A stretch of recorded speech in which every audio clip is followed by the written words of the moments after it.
And this Ted's Table Talk brought to you by Hungry Jack's Works. Thanks for product placement. Thanks for coming to my TED Talk. Can you imagine that? Sponsor a TED Talk. No. Oh my god, no, they've got the green paper. Jesus Christ. Yeah, I'm sorry. Classic. I apologise everyone and invited children. Look. Hey man, you shouldn't apologise, and I've never been coy about, wanting to be, a real life Peter Pan. Hi son, how you doing? Hi son. Hi son. Hi son. Just imagine Tony Robbins on your shoulder being like, "Hi son, I'm very proud of what you did today." Now everyone's going to be like, "Fuck, Tony Robbins packages in another cult." No, no one's going to be surprised anymore. Welcome to the Salty Dragon Tavern. Thank you. It's so good to be here. He's not welcoming you. Oh, thanks for the invite, Tim. I'm here. He's talking to the players at home. For all you players at home, welcome. They're players at home. This is Thanks for coming. This is a point-and-click adventure. Oh my god, that's such a good idea! I'm gonna do it now. Hashtag point and click. Yeah. Point and click adventure like Dirty Dirty. All right. Just so you all know at home, our format's about to radically change. We're gonna make it a platform. You can just all plank on the table or some shit like that. Oh great! I've been doing so much planking at school. I'm good. I'm ready to go. Anyway, as I say, welcome to the Salty Dragon Tavern. Grab a drink, pull up a chair, and come listen to us talk about going to Drachenfest in Germany. Or generally in Germany, the German events that we went to. We'll probably have a bit of talk about other stuff too. Run the opening clip. Yeah, roll credits. She's clicking to pick up the drink, but it's paused. You just play that gif of Deep Impact again. Yeah. Sorry, Dense Impact. Dense Impact.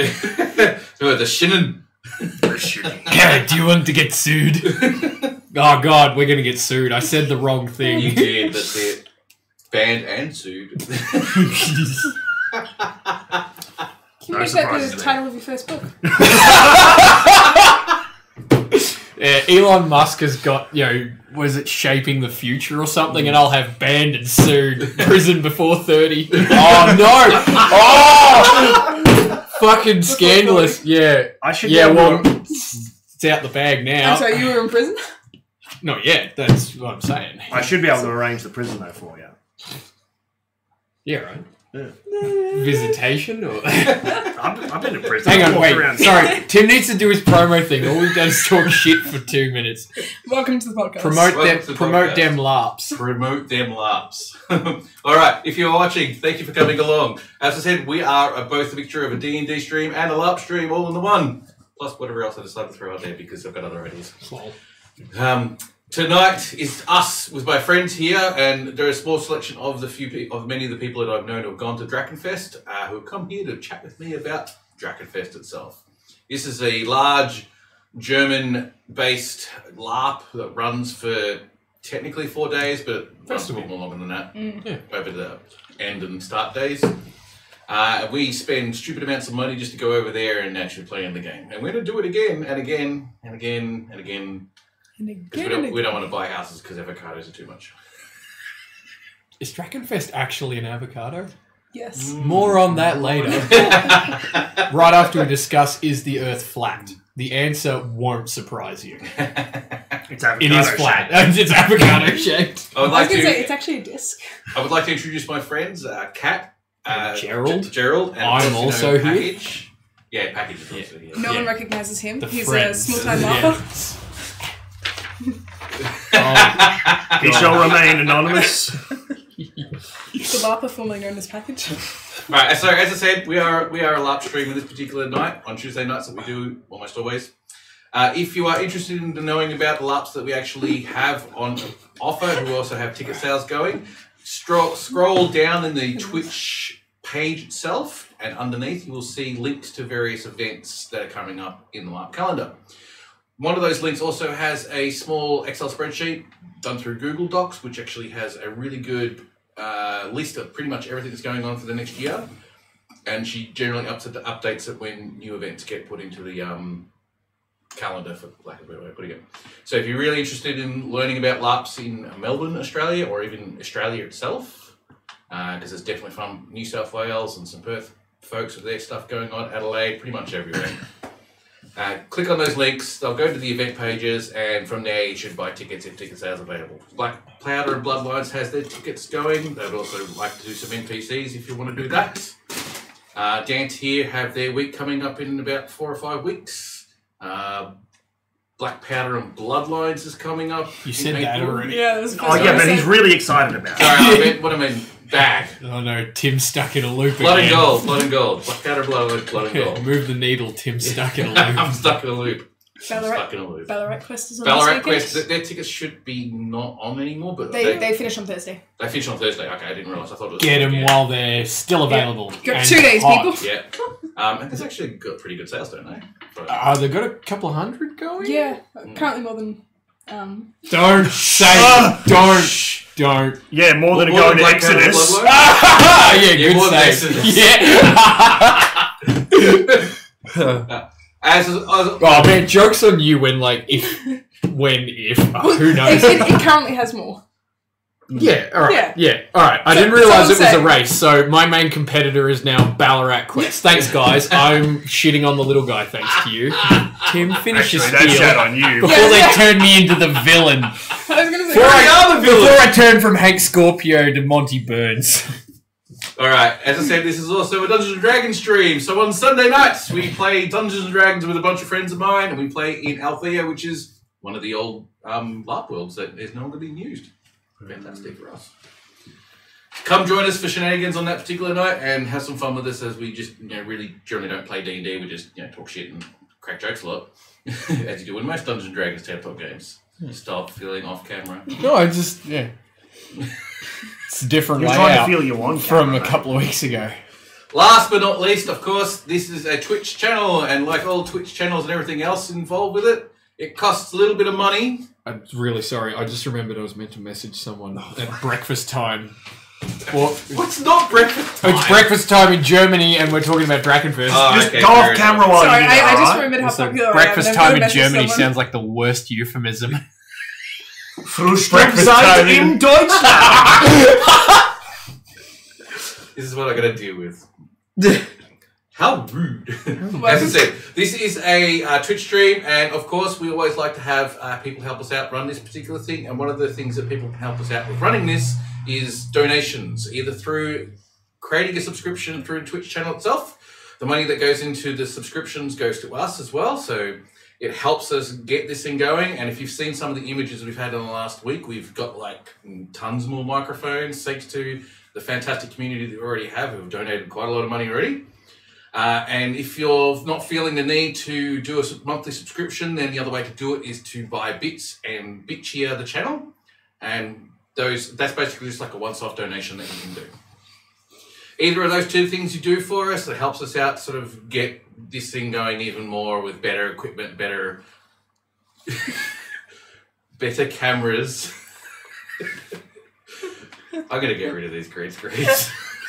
Why? They're so much fun. I know. Says the wall texting no one. We're adults here. You know you're not. Yeah, I'm not an adult. I'm an elf. All right, as I said, tonight we are talking Drachenfest. I haven't really thought about questions to ask because I was just going to get us together and just talk Drachenfest, but these guys will just talk about general shit. Cool, man. We're gonna Drachenfest. talk General When shit. package is back.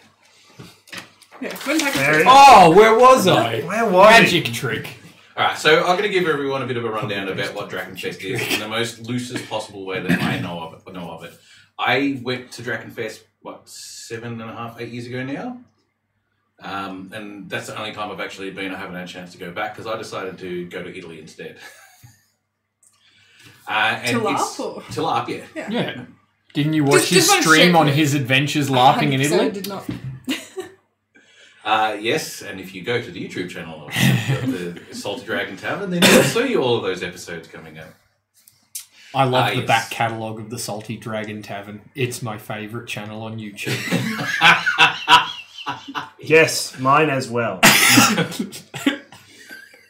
If you can think of a better way to exchange long protein strands, I'd like to hear it.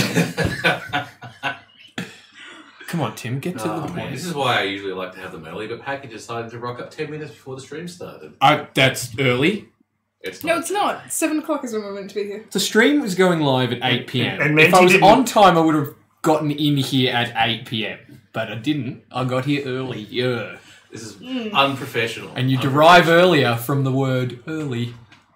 Anyway, Drachenfest, as I said, is a almost week-long event. Essentially takes that long because of the setup and the set down of essentially 4,000-5,000 people get together from all over Europe and pretty much It's the rest almost of the world. doubled. It's Was 4.5 when I went there. yeah. As of 2018, they were easily clear of 8,000 apparently. Nice. Yeah. No, I thought there were 10 or 11,000. Really? I got told they were like somewhere around the 8.5 mark for players. Estimates vary. Yeah, no, because I'm I taking know. into I actually know account that when we went to Drachenfest, it actually was a low count. I know because they used to talk about when we were there that they've actually had like 6,000-7,000 before we arrived. Yeah. You know, so it was just one of those weird scenarios where there just wasn't quite as many people, but still we had 4,500 players. especially because it crossed over with Vakken a lot. So a lot of people have to choose between one or the other, or they drive straight from... Yeah, most of them usually just drive from Drachenfest straight down to Conquest of Mythodia and just jump in from there. the music festival. Oh, No, the music Vakken. festival? Yeah, Yeah. Vakken, the metal Vakken. festival. The Viking Yeah. usually overlaps Mythodia, I found, because Yes. I wanted to go. Yeah. Yeah. There's actually not that much overlap between Drachenfest and Mythodia players. There's no... between the players. There's some, but There's, yeah. there's some, but it's But it's not quite huge. small. They're Yeah. very It is quite different- small, yeah. I different know. audiences. I know, like, pretty much anyone who's an orc from Drachenfest, after having a few chats with them when I was there, generally don't go to Conquest of Mythodia because of just the different orc culture there, I guess. Yeah. Is what I was given as my information anyway. I think that's sort of... The- most of the players are just like, it's a very different culture and game. It is- So Yeah, I mean, all three of us did both this... this time, and last you year. did both in 2016 as well, Sure didn't did. you? Yeah.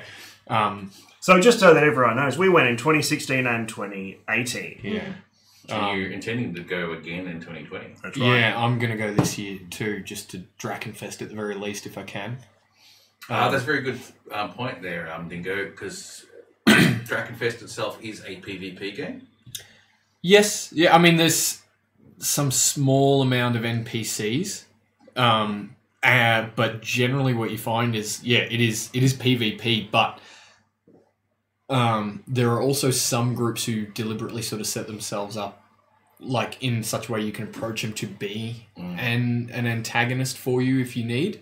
And Copper Camp, even though they are still possibly a faction that could win, are set up, have the mentality that they're not supposed to win. And I think it was 2017.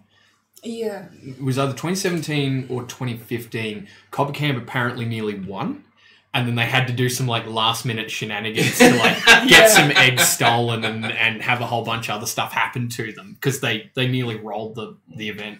Yeah. One of the things I always, if you've been to Drachenfest like we have, and a few other people who have, were also on the channel, I noticed, especially I had a chance to reflect after I went there, that Sawcraft currently is like a really early version of exactly the same thing.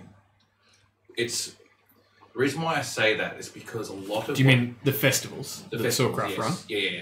The festivals, I mean. Sorry, Hang not on. Do you mean the recent ones? Yes. Like as in the new format? not the new format, but the Back when they did factions? yes, Yeah. Yeah. Absolutely. I that's thought that as exactly well. when they were doing factions. Yeah, Yeah. Yeah. I think probably Sorry, faction camps.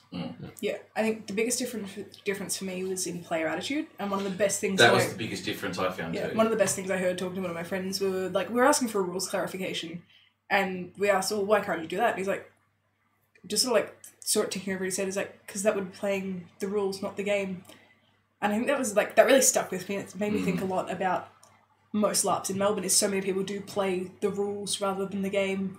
They're not there about the story. They're there to win. Yeah, I know. Yeah, that's definitely one of the key differences that I did notice, because if you strip back a lot of the what the players bring to Drachenfest, you notice that it is just a combat game underneath it all. It's just got a combat set of rules. It's got some other leveling rules, pick up some weapons and just bash each other with large armies and stuff like that. And that's pretty much all Drachenfest realistically is, if you strip away all the other bits and pieces and just go down to the core Yeah, mechanics. that's the nuts and bolts. Yeah. Which is essentially the same as what Swordcraft being the only real festival at this present moment of time, is essentially that. However, once you put all the other stuff on top, that's where the big difference occurs. I could be way off the mark, but I reckon it's fair to say that that's more down to a cultural thing. It is. Because it's been pointed out on a couple of different streams here that we've not had the decades that the communities that go into Drachenfest, Mythodia, Epic Empires and that have had those decades to develop not only their culture, but equipment and everything else that goes into it. That they can almost be their own sort of isolated little microcosm because we don't have a huge population density, and you see a lot of overlap in people in LARP communities here in Australia who have other hobbies or strong interactions with people who have other hobbies. You get influences from the culture of those hobbies, and you also have the strong cultural influence of in Australia we love sports, and sports is always competitive, whether it's friendly or professional, but it's still entirely competitive. And even though Drachenfest is a competition between faction camps, it's a competition without competitive nature. Is that kind of a bad way to phrase it? And I reckon like a socialization for us, that whole Australians love their sport and love to compete, might be a factor into why we're more concerned with the nuts and bolts than we are the game. Pretty The dressing. game itself. Yeah. Well, I think you are right. We have discussed this before. We've probably said it 100 times now that on these particular streams, it is the culture. Yeah, good. Let's not labour the point. Yeah, it's important because we do like to try and bring this stuff up again. Is that the difference between the two games essentially is the culture. But also, something that I know speaking to a lot of players and about their groups at Drachenfest is that they run their own external games separate from it. So the groups come to Drachenfest as their own mini game, basically. So they've got some important roleplay and established character, and they do generally keep permadeath as part of their culture. So, there is no just, shanking someone down a dark alley. There is a lot of importance on the life of your character, it is in actual life. I nearly perma-died last year. At Drachenfest. Yeah. You say nearly because I've told you the story, but I'll tell you because we don't want to spoil what happens when you get dead. Sorry, I've got to interrupt for a quick second because someone's asking what's Drachenfest, because obviously they just joined the channel. Drachenfest Big German is a beautiful land far away. If you type it into Google, you get Kite Festival. You do, actually. Which was that the old name for it? Kite Festival? No. I thought it was always... It's just this weird crossover that just happens to happen. I don't know why. Yeah, but to answer that question, Drachenfest is if you got Swordcraft Quest and then you made it really big and put it 20 years in terms of developing the community and the space and the costumes and the camps. I've got a better way to explain it because there's an assumption that not everyone who's watching this channel actually goes to Swordcraft. Good. Yeah. Okay, then let's start from the very beginning. Yeah. People are organic life. Go on, Tim. Drachenfest is essentially a LARP, a festival LARP in Germany itself. If you don't know what LARP is, then that's probably something you should Google up. You're on the wrong channel. Keep flipping ESPN's a few now. Just because he looks like a sports presenter. That's it in a really, really, really quick nutshell. But what it actually more is the fact that it's a people, we dress up, put ourselves into costuming. Costuming represents the characters we want to play. Act out is probably a better way of putting it. And interact with 5, 6, 7,000 people, depending on which year it is and what's going on, and so on and so forth. And they're all put together in groups of people, depending on friendship groups that they come from, what LARPs they come from in Europe and America and Canada and wherever else they're coming from. Talking about Drachenfest? Yep. Sorry? You're talking about Drachenfest? Yeah, talk about Drachenfest. I mean, not all groups are based on friendships. No, not all. Some of them are quite so large, it's pretty evident that they're not. But it's true. The vast majority, particularly smaller groups, will at the very least start off, and I think friendships are a big influence. Yeah, but that's just how LARP is, I think. Yeah, globally. well, I know when you wouldn't get into it if you weren't comfortable with another weirdo wearing some stupid hat. I know when I first got into Gerald. LARP, I got told to just pick the group of people that I liked spending time with because you're going to be spending a lot of time with them. Yeah. Which I suppose is more relevant over here where we are playing every week. But I think if you are going to go camping with people for a week, you don't want to go camping with the people you hate. Yeah, that's true. Even though sometimes you can avoid it. Yeah, look. The very first time you guys went, 2016. 2016, you guys actually arrived late or something like that and had to go into the overfield or something like that? No. We didn't meet.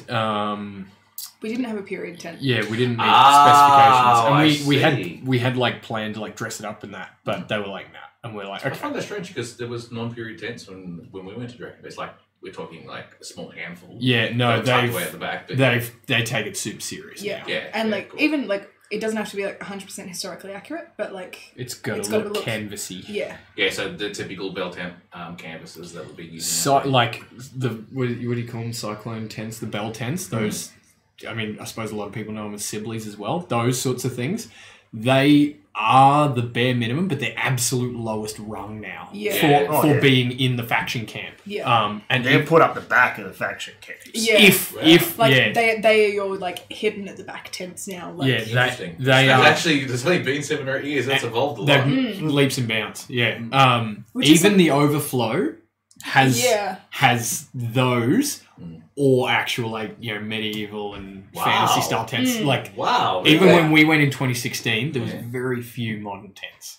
That was something else that I really liked that I haven't seen much of in Australia is that like I think probably because most of their events are camping based, they put a lot more effort into having a more period tent like Yeah. which is something that like I absolutely love because I know there's a great photo that we got when we were sitting up at one of the sort of like food court areas at Drachenfest, and you've just got like 4 or 5 camps in the background. All you can see is a sea of like canvas, like medieval looking tents, and it's just amazing. Like Good amount of colour in there too, in terms of like the dyed tents as well. yeah, and just general camp decorations. Like a lot of effort goes into. I know Silver Camp, which we've been in both times now, puts an actual garden in.